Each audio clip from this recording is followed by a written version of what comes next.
Hey everyone, welcome to English Literature with Sumona. So today we are learn pronouns chapter 10 class 6. Class 6 क्या और भी जो भी classes हैं तो प्रोनाउन जो टॉपिक है तो कोई भी इसको पढ़ सकता है क्योंकि ग्रामर जो होते हैं ना वो सेम होते हैं हर क्लास के लिए, बस बेसिक्स और एडवांस लेवल के होते हैं। तो ये बेसिक लेवल ही है क्योंकि क्लास 6 का मैं बता रही हूँ, तो बेसिक लेवल भी जानना बहुत ज़रूरी होता है। तो मैं ये जो चैप्टर है इसको मैं स्टार्ट कर चुकी हूँ। तो आज मैंने बताया था प्रोनाउंस क्या होते हैं, काइंड्स ऑफ प्रोनाउंस, इसके प्रीवियस वीडियो में मैंने बता चुका है। तो आज मैं बताऊंगी, और ये जो पर्सनल प्रोनाउन इट है इसके बारे में मैंने इन डिटेल बताया है, एक्सरसाइज भी करवाया है। तो आज मैं बताऊंगी, मैंने बोला था कि अब मेरी जो वीडियो आएगी नेक्स्ट वो आएगी डेमोन्स्ट्रेटिव प्रोनाउंस। तो डेमोन्स्ट्रेटिव प्रोनाउन क्या होता है और इसको हम लोग किस तरीके से ग्रामर के थ्रू समझ सकते हैं वो आज मैं बताऊंगी। तो सबसे पहले तो ये जानना है कि डेमोन्स्ट्रेटिव प्रोनाउन होता क्या है। A demonstrative pronoun is used to point out the object और objects which it refers to. मतलब इसको हम लोग ऑब्जेक्ट के लिए यूज़ करते हैं, ऑब्जेक्ट को पॉइंट आउट करते हैं, है ना। किसी भी ऑब्जेक्ट को जब हम लोग पॉइंट करके बात करते हैं तब हम लोग यूज़ करते हैं डेमोन्स्ट्रेटिव प्रोनाउंस का। अब डेमोन्स्ट्रेटिव प्रोनाउंस क्या होता है, सबसे पहले इसको देखेंगे, पहचानेंगे कि कहाँ हम लोग इन वर्ड्स को देखेंगे जिससे समझ में आ जाएगा कि ये डेमोन्स्ट्रेटिव प्रोनाउंस है। कई बार ये भी होता है कि डेमोन्स्ट्रेटिव जो एडजेक्टिव होते हैं ना वो भी सेम ही होता है, लेकिन दोनों में डिफ्रेंशिएट करके मैं बताऊंगी कि कैसे हम लोग दोनों को डिफ्रेंशिएट करेंगे, समझने के लिए, फाइंड आउट करने के लिए कि which is demonstrative pronouns and which is demonstrative adjectives. Okay, so सबसे पहले देखेंगे डेमोन्स्ट्रेटिव प्रोनाउंस क्या होते हैं। तो डेमोन्स्ट्रेटिव प्रोनाउन होते हैं this, that, these and those. Okay, तो ये जो चार है ना, इन्हीं को यूज़ करके हम लोग ऑब्जेक्ट को पॉइंट आउट करके बताते हैं। तो अब यहाँ कुछ एग्जांपल्स देखेंगे जिससे अच्छे से समझ में आएगा। जैसे this is a mango tree, that is an apple tree, these are mango trees, those are apple trees. और दीज को एक चीज़ और जानना है, ये जो दीज का यूज़ हम लोग करेंगे ये सिंगुलर बेसिस पे करते हैं, इसलिए इज़ लगा हुआ है यहाँ पर, क्योंकि जब हम लोग सिंगुलर किसी एक चीज़ के बारे में बात करते हैं तो दीज का यूज़ करते हैं। और जो चीज़ पास में होती है हमारे, जैसे this is a mango tree, mango tree हमारे पास में है और कोई एक ही मैंगो ट्री है जिसके बारे में हम लोग बात कर रहे हैं, तो ये दीज को लगाएंगे। और ये जो दैट है, THAT, दैट, इसको लगाते हैं कोई चीज़ दूर में है हमसे, मतलब उसको हम लोग अभी एट ए टाइम टच नहीं कर पा रहे हैं, थोड़ी दूर में है और एक है, सिंगुलर बेसिस पे है, तो इसीलिए ये सिंगुलर बेसिस पे इसको हम लोग मानते हैं। ठीक है, सिंगुलर, इसको भी सिंगुलर मानते हैं। तो that is an apple tree, okay, लेकिन ये थोड़ी सी दूर में है और ये बिल्कुल हाथ के पास में जिसको हम लोग टच कर सकते हैं। और ये जो दीज है ये प्लूरल सेंस में लेते हैं इसको हम लोग। ओके, तो ये प्लूरल सेंस है, प्लूरल सेंस है ये, और प्लूरल है और पास में है लेकिन बहुत सारी हैं। तो दीज आर मैंगो ट्रीज, ये सारी क्या है, मैंगो ट्रीज हैं। अब यहाँ देख लेंगे दोज का, तो दोज आर एप्पल ट्रीज, तो ये प्लूरल है किसका, दैट का, लेकिन ये भी क्या है, दूर में है। किसी चीज़ को अगर हम लोग पॉइंट करके बता रहे हैं, थोड़ी दूर में है, टच नहीं कर पा रहे हैं, तो इस दोज को हम लोग लगाते हैं, और ये प्लूरल सेंस में ही है, मतलब बहुवचन में है, तो दोज लगाते हैं। ओके, तो ये हो गया एग्जाम्पल। तो यहाँ पर ऑब्जेक्ट क्या है, मैंगो ट्री, ये मैंगो ट्रीज, एप्पल ट्रीज, ये सब क्या है, ये सब ऑब्जेक्ट है जिसको पॉइंट आउट करके हम लोग दीज को, दीज, दैट, दोज को हम लोग यूज़ कर रहे हैं। तो ये चारों क्या है, ये चारों है डेमोन्स्ट्रेटिव प्रोनाउंस। ओके, तो अब देख लेंगे, ये वही चीज़ है जो कि मैंने यहाँ पर जो बताया है, ये वही है, these, that, these and those are demonstrative pronouns. तो अब यहाँ देखेंगे, Miss Jain scolded Kanika in the presence of her friends, Kanika did not like that. अब इसमें क्या है कि मिस जो मतलब मिस जैन है, उन्होंने कनिका को डांटा उनके फ्रेंड के सामने, और जो कि कनिका को अच्छा नहीं लगा। सो दैट यहाँ पर किस चीज़ को पॉइंट आउट कर रहा है, दैट यहाँ पर पॉइंट आउट कर रहा है कि मिस जैन ने किसको डांटा, कनिका को डांटा उसके फ्रेंड के प्रेजेंस में, मतलब उसके फ्रेंड वहीं थे जब मिस जैन ने कनिका को डांटा। ठीक है, मिस जैन ने कनिका को डांटा। तो अब ये किस चीज़ को, दैट किस चीज़ को पॉइंट आउट कर रहा है कि मिसेस जैन ने कनिका को डांटा, इस चीज़ को पॉइंट आउट कर रहा है। ओके, आ गया समझ में। अब demonstrative pronouns and demonstrative adjective को अब हम लोग देखेंगे डिफ्रेंशिएट करके कि हम लोग कैसे समझेंगे कि डेमोस्ट्रेटिव प्रोनाउन क्या है और कैसे समझेंगे डेमोस्ट्रेटिव एडजेक्टिव क्या है, क्योंकि ये जो दीज, दैट और दीज, दोज, ये है ना, ये दोनों में हम लोग यूज़ करते हैं। ये चारों को हम लोग डेमोस्ट्रेटिव प्रोनाउंस में भी यूज़ करते हैं, डेमोस्ट्रेटिव एडजेक्टिव में भी यूज़ करते हैं। तो अगर ये चारों को हम लोग दोनों में यूज़ करते हैं तो इसमें तो कन्फ्यूजन क्रिएट हो ही जाएगा। तो कन्फ्यूजन क्रिएट ना हो इसके लिए कुछ हम लोग यहाँ पर चीज़ें देखेंगे जो कि दोनों को अलग कर देगी, ताकि कन्फ्यूजन ना हो एग्ज़ाम देते समय या फिर समझते समय। दिस इज़ माई बुक, ठीक है, तो ये this is my book, this stands for the noun book, therefore it is a pronoun.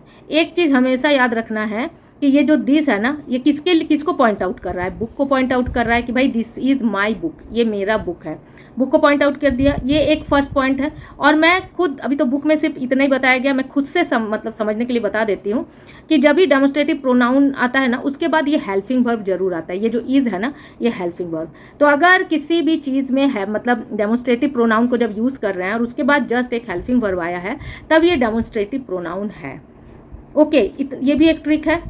और अगर ये वाला देख लेते हैं अब, this book is mine, this qualifies the noun book, therefore it is an adjective. अब दिस यहाँ पर किस चीज़ को क्वालिफाइज कर रहा है, नाउन को, बुक को। और एक चीज़ ये भी याद रखना है कि ये बुक को क्वालिफाइड कर रहा है, तो अब यहाँ पर ये देखेंगे कि जो दिस है ये किसको क्वालिफाइज कर रहा है, नाउन, बुक को क्वालिफाइज कर रहा है। तो यहाँ पर जस्ट दिस के बाद ही एक नाउन आया है। तो जब डेमोस्ट्रेटिव एडजेक्टिव में क्या होता है कि तुम्हारा यहाँ पर दिस के बाद जस्ट एक नाउन आएगा, लेकिन यहाँ पर दिस के बाद क्या आया है, हेल्पिंग वर्ब आया है। तो अगर हेल्पिंग वर्ब आया है तो ये क्या है, ये है डेमोस्ट्रेटिव प्रोनाउन। लेकिन अगर दिस के बाद नाउन आया है तो ये क्या है, ये है डेमोस्ट्रेटिव एडजेक्टिव। उसी तरह सिमिलर यहाँ पर देख लेंगे, दीज आर वुलन ग्लोव्स। सो ये क्या है, डेमोन्स्ट्रेटिव प्रोनाउन है। ये डेमोन्स्ट्रेटिव प्रोनाउन इसलिए है क्योंकि दिस के बाद यहाँ आर क्या है, हेल्पिंग वर्ब है। तो यहाँ आर इसका हेल्पिंग वर्ब है। तो अगर दिस के बाद हेल्पिंग वर्ब आता है तो वो डेमोन्स्ट्रेटिव प्रोनाउन है। लेकिन डेमोन्स्ट्रेटिव एडजेक्टिव को हम लोग कब पहचानेंगे, जब दीज के बाद कोई नाउन आता है। तो दीज ग्लव्स, तो ये क्या है, ग्लव्स क्या है, नाउन है, कोई वस्तु है, कोई थिंग्स है, ठीक है, जिसको कि हम लोग बता रहे हैं नाउन का फॉर्म लेके। तो दीज ग्लव्स आर वुलन। तो अब जस्ट दीज के बाद, क्योंकि दीज, दैट, दीज ये सारा क्या है, ये सारा डेमोस्ट्रेटिव प्रोनाउन है। अब हम लोग दोनों को अलग करना सीख रहे हैं कि कैसे समझेंगे। तो दीज ग्लोव्स आर वुलन, तो ये दीज के बाद नाउन आ गया, इसका मतलब ये क्या है, डेमोस्ट्रेटिव एडजेक्टिव है। और जब दीज के बाद हेल्पिंग वर्ब आ गया तो ये क्या है, डेमोस्ट्रेटिव प्रोनाउन है। बस इतना याद रखना है। यहीं पर ये चीज़ भी दिया गया है जो मैंने अभी बताया। We should remember that an adjective is usually placed just before the noun it qualifies, a pronoun replace a noun. अब यहाँ पर यही चीज़ बताया गया है कि अधिकतर क्या होता है, जो एडजेक्टिव होता है ना, वो नाउन से पहले लग करके आता है। तो यहाँ पर ये दीज क्या है, ये एडजेक्टिव है जो कि नाउन से पहले लग करके आता है। और प्रोनाउन में क्या होता है, अ pronoun replace a noun, pronoun खुद ही नाउन को रिप्लेस कर देता है। जैसे दीज, तो ये खुद ही ये क्या है, ये नाउन को रिप्लेस कर दिया है, नाउन को रिप्लेस करके यहाँ पर ये प्रोनाउन का काम कर रहा है, इसलिए ये क्या है, डेमोन्स्ट्रेटिव प्रोनाउन है। ओके, इतना आ गया होगा समझ में। अब यहाँ पर एक एक्सरसाइज है, इसको देख लेंगे, बहुत ही ईजी है, ये बिल्कुल बन जाएगा। इसमें क्या करना है, pick out the demonstrative pronouns and the demonstrative adjective in this sentences. इसमें से अब ये समझना है कि कौन सा डेमोन्स्ट्रेटिव प्रोनाउन है और कौन सा डेमोन्स्ट्रेटिव एडजेक्टिव है। तो बस बहुत ही ईजी है। This photo was taking with a digital camera. तो दीज के बाद ये फोटो क्या है, नाउन है। तो मैंने क्या बोला था कि जब दीज के बाद अगर कोई नाउन आता है तो ये क्या हो जाएगा, ये हो जाएगा डेमोन्स्ट्रेटिव एडजेक्टिव। तो ये क्या है, यहाँ पर क्या लिख देंगे, डेमोन्स्ट्रेटिव एडजेक्टिव। ओके, ये डेमोन्स्ट्रेटिव एडजेक्टिव है। अब यहाँ देख लेंगे, this is the x ray you have been looking for. अब ये दिस के बाद यहाँ हेल्पिंग वर्ब आ गया। तो जस्ट अगर हेल्पिंग वर्ब आ गया तो ये क्या है, ये डेमोन्स्ट्रेटिव प्रोनाउन है। तो क्योंकि ये इंडिकेट कर रहा है, this is the x ray you have been looking for, ये वही एक्सरे है जिसको आप ढूंढ रहे हैं। तो यहाँ पर क्या हो गया, ये एक्सरे को पॉइंट आउट कर रहा है और यहाँ पर हेल्पिंग वर्ब भी इज है। तो ये क्या है, डेमोन्स्ट्रेटिव प्रोनाउन। तो ये है demonstrative pronoun, demonstrative pronoun. Okay, हो गया। These are some interesting राइडल्स।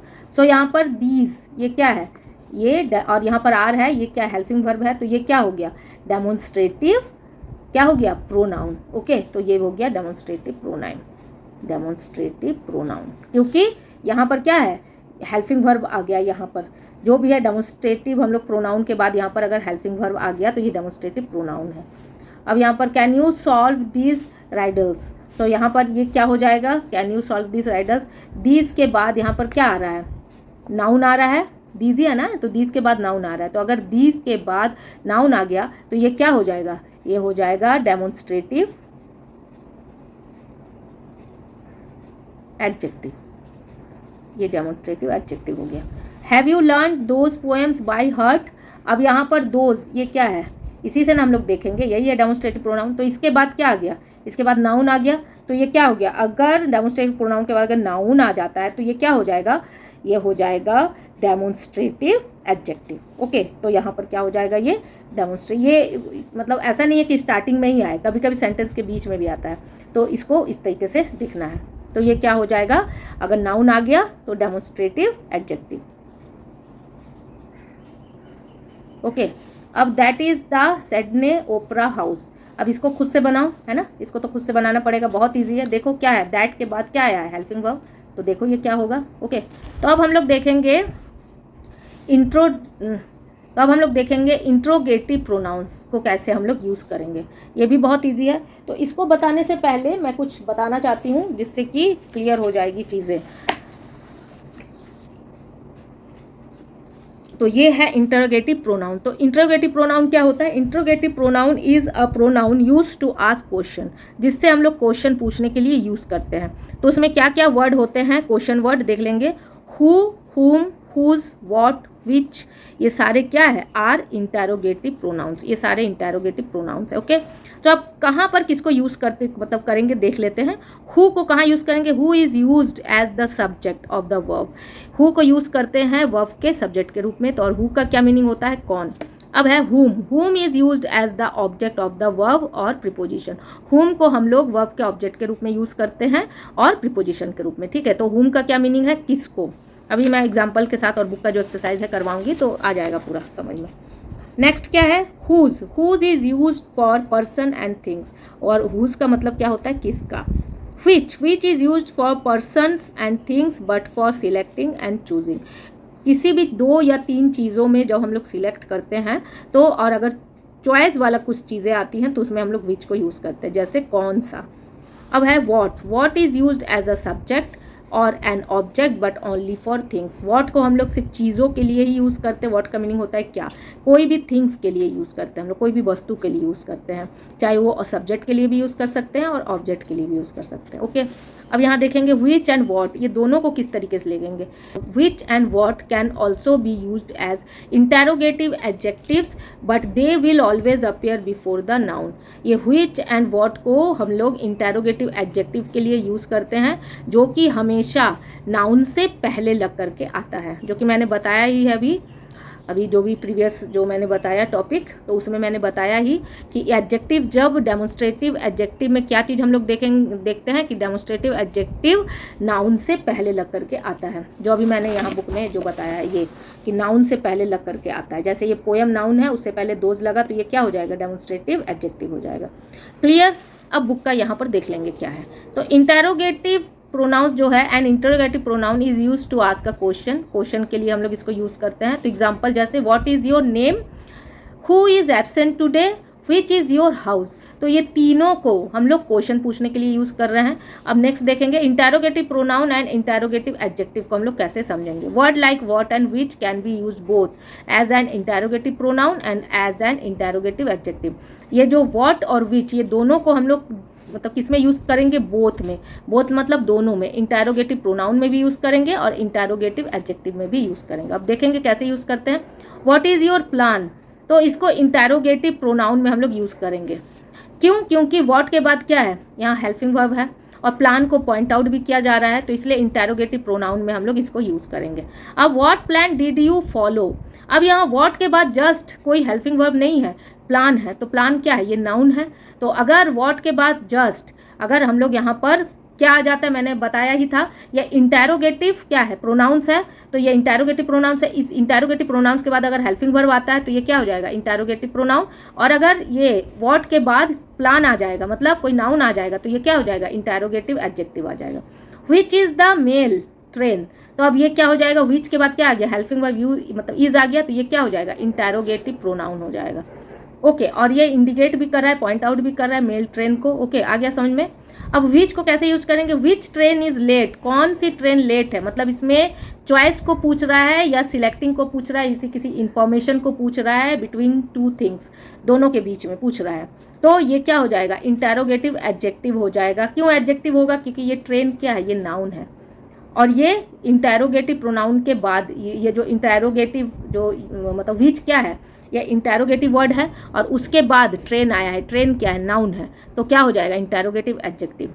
लेकिन यही जो इंटेरोगेटिव वर्ड है उसके बाद हेल्पिंग वर्ब वगैरह आ जाता है, तो ये क्या हो जाएगा, इंटेरोगेटिव प्रोनाउन हो जाएगा।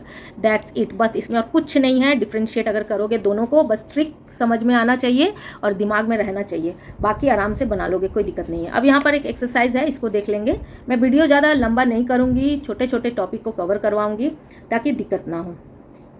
तो ये एक्सरसाइज लिख लेते हैं। Fill in the blanks with interrogative pronoun, clues are given below, some of this may have to be used twice. इसमें है कि ये जो चारों में से ये फिल इन द ब्लैंक्स भरना है, किसी को हम लोग 2 बार भी यूज़ कर सकते हैं। तो नंबर 1 में देख लेंगे, यहाँ पर क्या हो जाएगा, dash is the latest news. तो what is the latest news, हम लोग बोलते हैं ना कि लेटेस्ट न्यूज़ क्या है, तो क्या, व्हाट, और व्हाट को हमेशा हम लोग किसके लिए यूज़ करते हैं, मैंने बोला ही था, What is used as a subject or an object but only for things। तो things के लिए, तो कोई भी अगर न्यूज़ के बारे में बात कर रहा है तो things है, तो इसलिए यहाँ पर what हो जाएगा।